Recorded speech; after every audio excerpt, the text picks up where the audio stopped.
সোমবার বিকেলে রাজধানীর আগারগাঁওয়ে নির্বাচন কমিশন সচিবালয়ে সিইসির সঙ্গে বৈঠক করে এনসিপির প্রতিনিধিরা।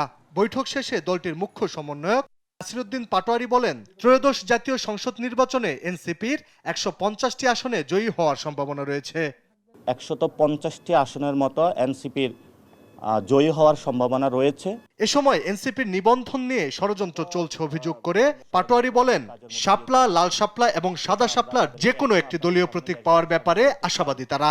এনসিপি নিবন্ধনটা যেই প্রতীকে হবে এটা অবশ্যই শাপলা, সাদা শাপলা অথবা লাল শাপলা এই তিনটির মাধ্যমে হতে হবে।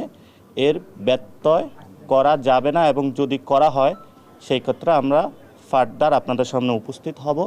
আগামী নির্বাচনে বৃহত্তম জোট করবে এনসিপি।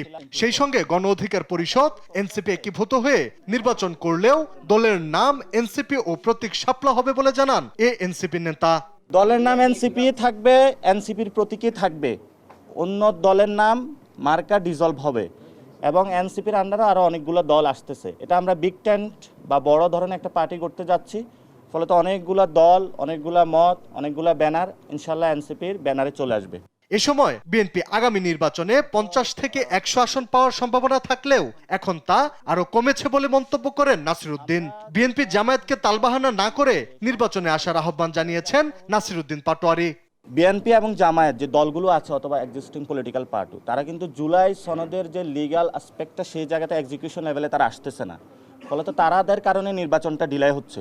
অ্যাটলিস্ট জনগণের দিকে তাকিয়েও হলো দ্রুত এটার লিগ্যাল পার্সপেক্টিভ এক্সিকিউশনের লেভেলে একটা নির্বাচনের মধ্যে এসে জনগণকে আপনারা মুক্তি দেন। এছাড়াও বিকেলে ইইউ ৭ প্রতিনিধি দলের সঙ্গে বৈঠক করেন সিইসি।